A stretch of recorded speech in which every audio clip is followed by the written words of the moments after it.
Hello and welcome back to the podcast. My name is Skye. I hope you're doing well wherever you are, whatever you're doing. I hope everything's going well for you at the moment. Before this episode starts, what's one thing that's lit up your soul this week? For me, this morning I had these little, the little yogurt pots that I swear like everyone used to have when they were little, and then there's like little flavors and they're like for kids. I had three of them this morning and I was so joyous. That truly lit up my soul. That was fabulous. But yeah, so today's episode, I'm going to answer a couple questions at the start of this, and then towards the end, I want to talk about toxic productivity, but also finding a routine that works for you and how to get there. Like, how do you find those routines? Because obviously, it's not one routine fits all, if that makes sense. And yeah, so let's get into the questions. First question is my opinions on old beauty standards. I think First of all, I think let's just talk about how much they change. They change literally like every decade, every 5 years, every year, to be fair. And I think you've just got to group them. For me personally, I group them in the same box as like fashion trends. I mean, fashion trends now, they change like every season, I guess. But okay, let's view it as that. So they change every single season. And it's not really it's not sustainable to follow trends because you're gonna have to constantly buy new clothes and you're never really gonna re-wear anything. And it's just not it's not it's not sustainable for the planet, for your wallet, for yeah, it's not sustainable and you're just following a trend. But also to say, if you naturally follow trends, that's completely fine, but it's not really sustainable. And it's the same thing with beauty standards and like ideal body types throughout like the decades or whatever. It's just the same as that. If you follow if you follow the body standard or whatever, ideal body image, it's just going to change in the next 10 years. And I think you've just got to view it as that because a body type that's like idealized now could be seen as the worst one 50 years ago. Or the body type that was idealized 10 years ago is now like hated now. And I just think it's so unfair to try and change your body for a trend because that is all it is. And it's a shame because, you do get treated better if you look a certain way. You do get treated better if you conform or change yourself, which is awful. But it's just it's unstable. You can't do it. It's unsustainable. And I just think the fact that we live in a society where we think it's okay to change how we look to please someone else is absolutely insane. And I think the fact that it's normalized as well is even worse. But I just think the way I view them is just like it's a trend, which it is. And I think a lot of people will view it like that. But it's like, when you find your style in clothes, like that's what you wear, that's how you're happy with it makes you feel confident, happy, it makes you feel like you. But say you're to go with the trends, like before you found your style, you just kind of you just want to fit in. And it's almost like you've got to view your body as your style. Like your body is you and you shouldn't change that. And it should be the place where you feel confident in and it makes you feel like you. But that doesn't mean you can change your body until it feels like you. Just allow your body to be whatever it is because that is what's best for you. And in the sense of like, also, if you are struggling with body image, just knowing, don't view your body as a body, view it as what it does for you. Like your body helps you hug your favorite people. It helps you see the sky. It helps you play your favorite instrument. It helps you cook food. It helps you walk. It helps you scroll on your phone.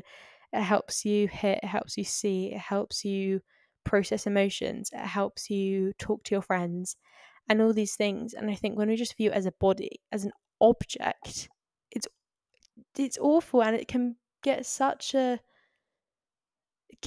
in our heads and so toxic because we just don't view our body as a body. Our bodies are our bodies. They're simply there to help us through life. And I think that's really important to view our bodies like that. Next question. Do I prefer running with or without a training plan? I currently am in a training block, but I'm at the end of it. I've got a race this Saturday, and that's another question in the upcoming races. I've got one this Saturday. It's a 10K trail run, and I've been training for it for about 7 weeks now. This is the 7th week, but I'm deloading now. And I think, honestly, it depends on the type of person you are. It depends if you get more motivated by having a plan or if you're more motivated by doing it because I feel motivated to run now, I'm going to run. And I think I just go in and out of phases. So I guess it's about it's a good balance for me. I hadn't been in a training block for about like 3 months. And then I've been in one the past 7 weeks. And after my 10K trail run race, I'm going to take like a week off of just like chilling, you know what I mean? Like just just like have a deload week, I guess. And then I'm going to start training for a half marathon in October, end of October, because I want to run a half marathon on my birthday, just like around my like hometown. And it's going to be so fun. There's not a race or anything. So I'm just going to like start running long distances and do like a couple like tempo runs and like, you know, just keep it chill. But I won't be following a plan, but I know what I should be doing, if that makes sense. But I feel like for me, following a plan makes me feel like I've accomplished something at the end of the week. Like it gives me purpose in my running journey, and I really like that. But I also think when it's so satisfying coming to the end of the training block and just being able to run. So I think I prefer being in a training block personally, but it's just nice knowing that you're training towards something. But I think it's so individual, and I don't think you need a training plan to run whatsoever. Next question: how to start something / how to gain the confidence to just like do it in the first place. I think that's so individual, and I think it's quite a big topic. But I would say, if you genuinely think this thing is for you, ask yourself on a scale of 1 to 10, how much am I willing to give to this project to create it? And if it's like a 10 out of 10, then you know that's for you. If it's like a 1 out of 10, ask yourself, okay, well, why did I want to do it in the first place? And then if you've come to the conclusion, okay, maybe I actually do want to do it more than a 1 out of 10, I think you need to understand how much effort you're willing to put into it. And then I think once you've gotten there, then you can kind of have fun with it. You can play around with it. And I think just stop caring what everyone else thinks, because I'm guessing the reason you wouldn't have confidence is because you're worried about what other people think. What if it fails? I mean, unless you're putting a lot of money into it, but like if you're just starting something, you can't lose anything from trying. That's what I always tell myself. You cannot lose a single thing from trying, but you can always lose from not trying. So I think as long as you go in with that mindset of like, I cannot lose anything from this, and just stop caring what everyone thinks. And if there's anyone in your life who's a main character in your life, and you feel like they would judge you, maybe it's time to evaluate who you're spending your time around and why you feel like you can't follow your passions with this people who supposedly love you around. I think that's really important, and something I had to figure out as well with myself when I wanted to do certain things. And I think whenever I wanted to start something and I was kind of with people who weren't necessarily the best for me, and I would be like, those are the people that came to my mind straight away. And I'd just be like, oh my God, no, I can't do that because of that. Or I'd be like, oh my God, no, I can't do that because of that, with like that person. And then I kind of started removing those people, and then all that worry kind of started to go. So I think you've got to get to the root cause of what do you think's blocking you, and then work from there. I don't think it's necessarily a one fix type of thing. Okay, I want to just talk about a little realization I've had the past week. Basically, I'm not one to scroll. I have Instagram and YouTube. I used to have TikTok and like Snapchat, but I deleted them both because I just felt they weren't benefiting me anymore, and I just felt they were becoming a bit of a toxic place to be. So I deleted them like last summer. So I haven't had them for ages. And I just don't scroll on Instagram just because I notice my mood changes a lot, and I feel like I just don't need to anymore. So yeah, I just don't. But the past week I've started to scroll again, very consciously. Like I've been aware that I'm doing it, if that makes sense. But it's it's not a usual habit for me, and I've just only done it the past 4 days. And it's been really interesting seeing how I've reacted to it. So the first day I did it, I let myself scroll for 3 hours, which is completely fine. And also, this isn't to say if you do scroll and it's part of your daily routine that's bad. I'm really not saying that whatsoever. I'm just saying it doesn't work for me, and I know it doesn't work for me. So this is my realization to do with me, and this isn't saying that you're doing anything wrong. But this is just what I've noticed. So I let myself scroll for like 3.5 hours, and I honestly I didn't really notice too much. I did notice like I was a lot more unregulated. I felt a bit more scatty, but like that was kind of to expect, if you know what I mean. And then I did it for the next 3 days, I want to say. And every day of those days, I wake up with so much anxiety and so much stress for the world. And it wasn't like I woke up, I never really wake up with that type, I never wake up with that type of anxiety. And it was an anxiety of like, because normally if I do wake up with anxiety, it's more of like oh, I don't know what to do today. I don't feel like I've got a purpose. Or like it's just something that I've got in my head. But this was like anxiety for life. And it was really weird, like just for living. Like I was scared just to live, and it was really weird. I haven't had that for ages. And I was like, wow, that's from me scrolling. So on that day, like I did things that would like regulate me out on a walk, etc. And then I scrolled later on in that day, and I just was like, I saw this video as I was scrolling, and it was like, do you remember the past 4 videos you've just watched in the past minute, probably? And I was like, oh my God, no, I don't. That's so scary. Like, that's crazy that I literally can't remember the past minute of my life. And you know the saying like, oh, you don't stop scrolling your life away. I used to have it on my wall when I used to scroll a lot, like it would have been a year ago, yeah. Stop scrolling your life away. And that did help me actually notice, because I'd look it up like, God, that's okay, yeah, okay, I'll stop. But it just was like, God, like, because you don't remember it. You know what I mean? I think it's that's scary. You don't remember it. And I think because you're just being fed everything. And I was analysing why I had so much anxiety. Like, when I went on my morning walk, so when I woke up, I had loads of anxiety, like from scrolling and just like feeling like, I don't know, like panic for starting my day. And every single person who walked past me, I was so over analysing them and just really trying to not worry about they were thinking about me. I was trying to worry about their life, like get into their head, like what are they doing? And you know what I mean? And I really noticed that this morning on my walk, and it was really weird. Cause I saw like I felt because like schools have just gone back, and I saw everyone walking to school, and I was like, why am I trying to get into their heads? Like, why am I like so concerned about that? Because that's really not a bit of me.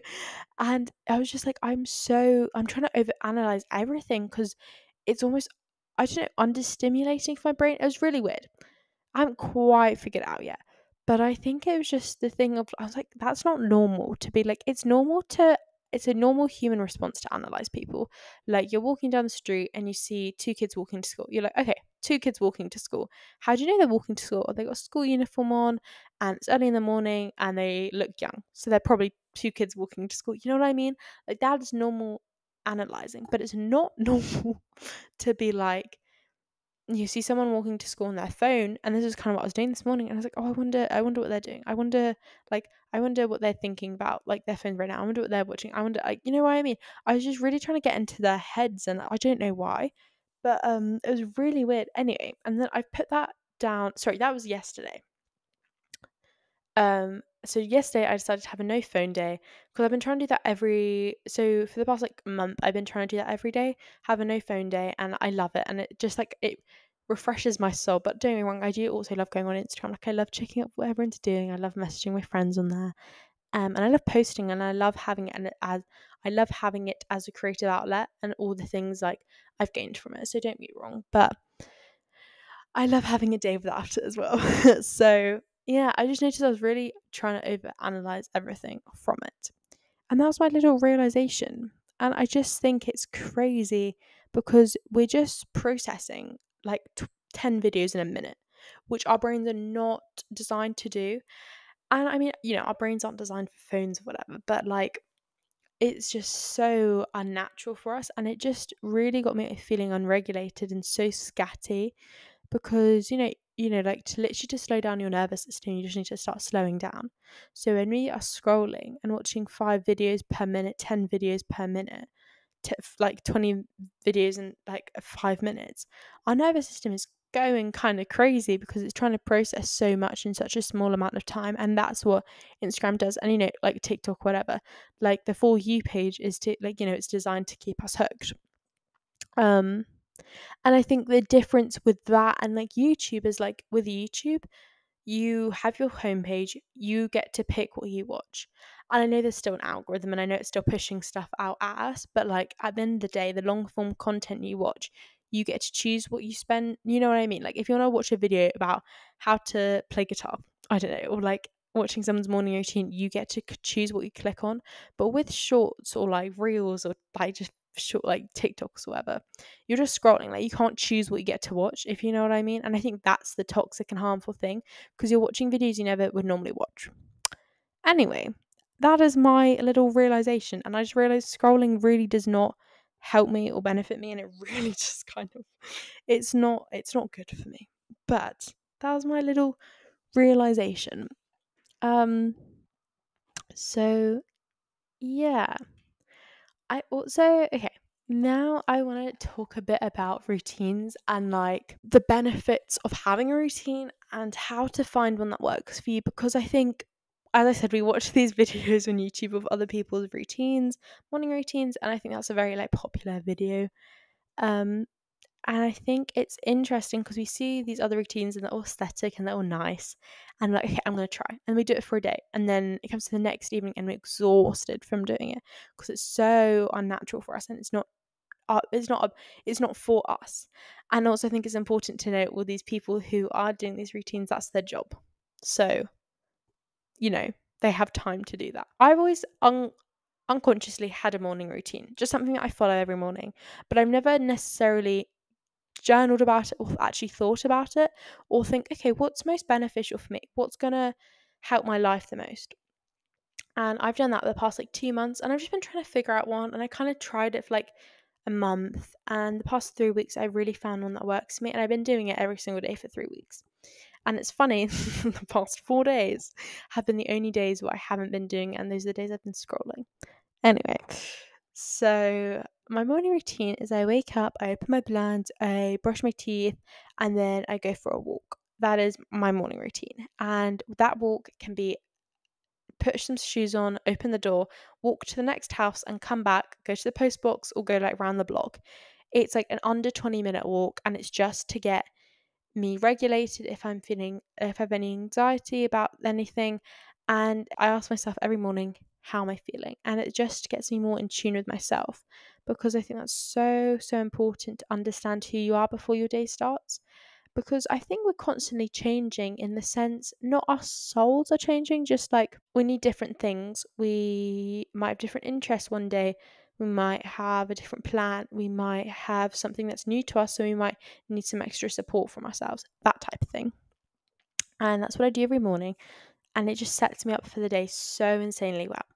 And I think with a routine as well, a routine is to set us up for the day, not to take away from the day. So if we have a routine that exhausts us before the day even starts, because that's something I've got a bit confused with in the past, like a routine isn't to exhaust you. Like, a routine is just to set you up the best way possible for the day. It's not taking away from your day, and that's a big differentiation.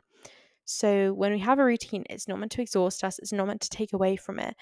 And when you finish your routine, you should feel ready to start your day. And I think that was really important. That was really important to notice the difference, because I think in past routines they've actually tired me out more. So like when I involved my going to the gym or going for a run as part of my morning routine, I was like, that's exhausting. Like, I'm tired when I finish my morning routine. And now I'm like, okay, if I want to go to the gym, that's fine. I'll do my morning routine so that it can set me up for it, but that's not my morning routine, if that makes sense. So I think routine is really important, because I think it keeps us regulated. And I think it's also good for our brains to have some stability. But I think it's also different from person to person. I used to be someone who really needed to know what I was doing down to the minute. That was probably more of a thing. Probably didn't need to. That's probably a thing of I just wanted to control everything. But now I kind of just let, I obviously have in my week things I do, staples that I know I'm going to do on certain days and whatever. But I kind of let every day roll around, and whatever I need to do, I'll do that. Or I don't really plan my weeks, which I think is interesting, and I don't think I have the need to necessarily anymore. But I don't have a weekly routine, if that makes sense. Every week's different. But I have got my morning routine, I've got my evening routine. My evening routine isn't as structured. It's more just I know at rough times I'm going to put my phone down. I know at rough times I'm going to go brush my teeth. I know at rough times when I need to eat. And I know when I want to close my curtains and put some calming music on. And I think finding something that works for you, I can't tell you how you're going to do that or what you're going to do, because obviously that's for you. But I think For me, I know movement regulates me. So I think a routine, a good morning routine, should consist of something that makes you feel regulated, something that can help you better understand yourself, and something that leaves you feeling ready to start your day. So for me, movement makes me regulated, helps me get regulated.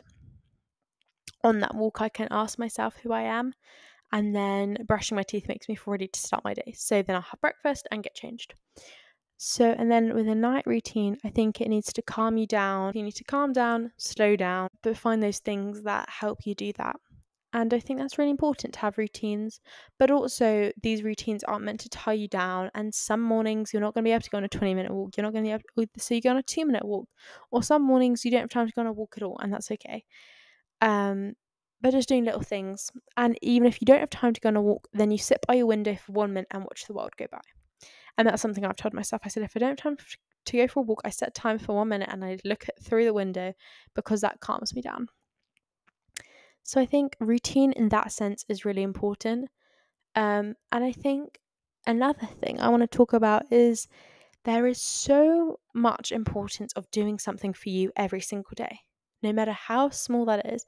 I did write a list of examples. Some ways to romanticize your life.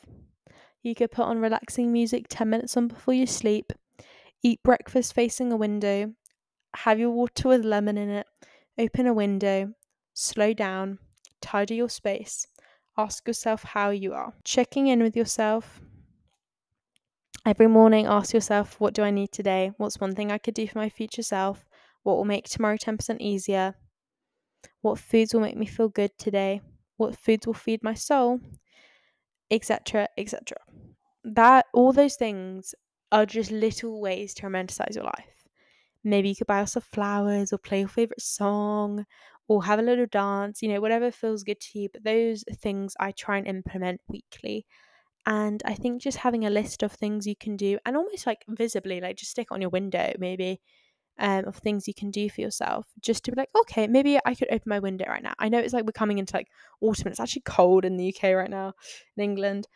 Like if I open my window, like I'm actually going to be cold. Like I'm literally wrapped up in a blanket right now. But maybe you could make yourself hot chocolate, or you could put some autumn music on, or you could wrap yourself up in a blanket.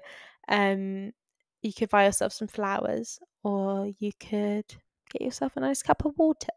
All these little things of just prioritizing ourselves are naturally going to put us in a better mood. It's like when someone buys us flowers, we get all happy and like, people are prioritizing us. But it also works the same way if you do it for yourself. If you start prioritizing yourself, you're going to get those feelings like, oh, yay, I'm doing that for myself. And it feels just as good. It's a different type of feeling, but it is just as good and it's just as beneficial. So, yeah. I want to talk about one last thing before the podcast finishes. I want to talk about something that happened last week for me. It was literally, I think, the day I filmed my podcast, so I didn't get to talk about it, but I want to talk about it now. Basically, this was a moment when I realised how much I had grew in the past 2 years. I think, it wasn't even 2 years ago. Maybe about a year and a half ago, I cut off a really toxic relationship in my life. And it was I didn't realize how toxic it was until like some things happened, etc., etc. And as a friendship, and it just something happened and it just needed to end, because I kind of saw it for what it was. And I had I had people in my life better suited to me. And also I just kind of realized, oh, okay, I feel so much better around these people than I do with this person. Anyway, so I broke the relationship, and that is when I had the space, the energy, everything to start working on myself and looking within. And I was like, first of all, why did I put myself in that space for so long? And all these things I used to tell myself and all my beliefs, I was like, okay, they kind of all stemmed from this friendship. And that's kind of when my like self-love journey started, right? That felt like the start of it all for me. Loads of other things happened. I removed more people from my life as I learned, oh, okay, it wasn't just that person's fault. Not that I actually blamed it on that person at all, but I was like, oh, okay, maybe it didn't stem from that person. Maybe it came from that person, or that person, or whatever. So I removed more people, more things happened. Life changes, you go through things, all that.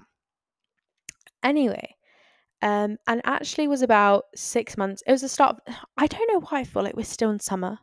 Can't believe we're 9 months. We're 9 months into the year, guys. That's crazy. Okay, so 9 months ago, I think I finally got to the space where I was like, I do not need to check up on their social medias anymore.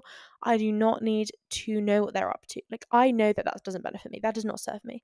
And I was secure enough where I could leave that there. And I was checking up on their Instagrams like a fair amount before then, because it was just habit. And I just felt like I felt like it was pulling me, and I just listened to that. And that was okay. And I didn't blame myself for that. I didn't bully myself for that. I was just like, that's fine. That is what it is. And I just tried to minimize it. And as soon as I did it, I was like, okay, that didn't make me feel good. Remember that. Don't do it again. And I haven't. So I think the last time I did it must have been like January, February.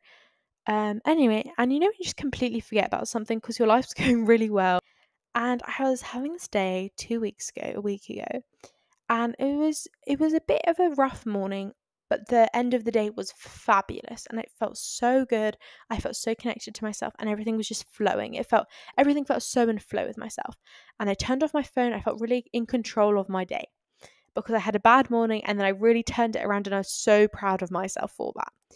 And then I turned on my phone again, and I felt fine. And I just checked my Instagram because it wasn't that late. It was like about 3 p.m. at this point. So my day wasn't even nearly over. And I just checked who viewed my Instagram stories, which I don't normally do, but I don't know why I did it that day. And I saw the person who I used to be friends with view my story, which has never happened before. Like, in the past year. And I was like, oh. And the first thing I thought I have changed so much. I am so proud of myself where I am today. That was the first thing that came into my head. I did not once go to, oh, I wonder what they're doing. I wonder what their life is like. I wonder whatever, things like that. And I didn't even think, oh, I wonder, gee, what do they think about me? And that was such a pivotal moment. That was such a powerful moment for me, because my first initial thought was just like, I'm doing better than I was last year. Hello. Well done, me. Oh my God.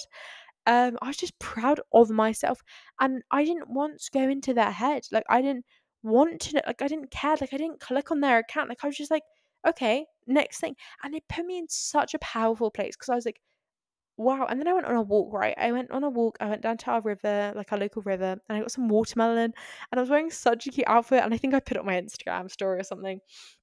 And I found these pink flowers, and everything was just going perfectly for me, right?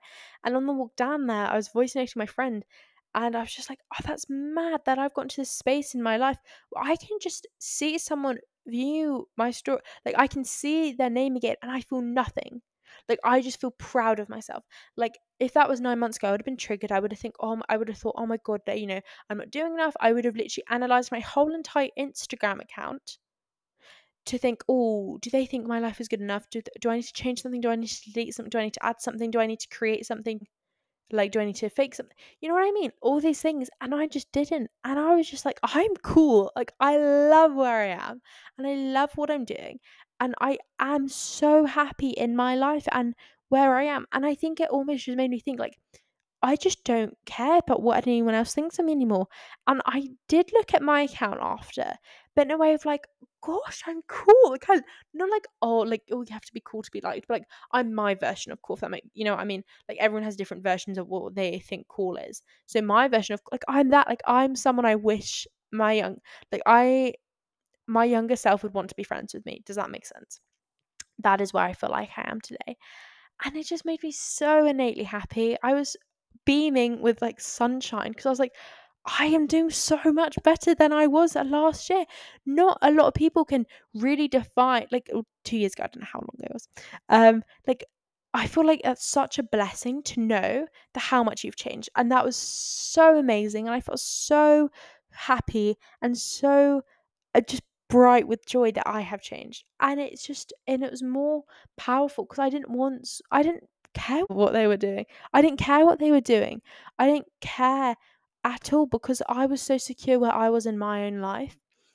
And I was just like, I am doing so well for me. I'm doing everything I want to be doing, and I do not care what they are doing, because I am doing what I want to be doing, And everywhere I've wanted to be, and I just, I felt like I couldn't do it because I was going to get judged or whatever, which is my own belief, and that's my own, not fault, but my own thing due to no one else. I am in a place where I am comfortable with myself. I'm confident within myself that I can do whatever I want. You know what I mean? So yeah, that was a really lovely moment. That was a really lovely realization on my behalf of just being so proud of myself for where I am today. And even this podcast, like, I just honestly, anyone who's still watching this, like, thank you so much, because genuinely, I finished my journal about 2 months ago. So I started a new one, but I looked through it last week, and I found the bit of because I needed to find something, and I found the bit in my journal where I said in January I wanted to start a podcast because I was like doing like goal setting and stuff. I was like, I want to start a podcast, but I know I won't, but I'm just gonna put it on there. I literally have a podcast. I literally have a podcast. And I post on it weekly or like as much as I can. And I just kind of speak my mind, and I'm so content, and I feel like this is my little space, and I'm so happy. And it's crazy when I actually, like, I've had a couple people message me and be like, oh, I really liked your episode, or like, and it's crazy when I hear that, because I'm like, genuinely, this is just from my brain, and it just makes me so happy when I hear people that they've benefited from it. I'm like, that's mad that I can help someone from like a microphone, like just me talking can help someone. Anyway, so that's a moment of growth, and I felt so proud of myself. And the reason I wanted to share that is, if you are in a place where you've just broken a friendship, someone's broken a friendship with you, whatever, something that resonates with you in that way, you have so much to look forward to. And if you only could see where you're going, because everything is in your path. Everything and anything is in your path. You just have to take those steps to get there. And you dictate your future, no one else. And you are the director of your life. So make changes where you need to. You are in control. And if you feel you're not, come back to yourself, ask yourself, get to know yourself to a deeper and better level, and hopefully you'll figure out and find where you need to be. So, on that note, I hope you're all having a lovely day, and I hope you enjoyed this episode. I'm sending so much love to you all. Lots of love, Skye.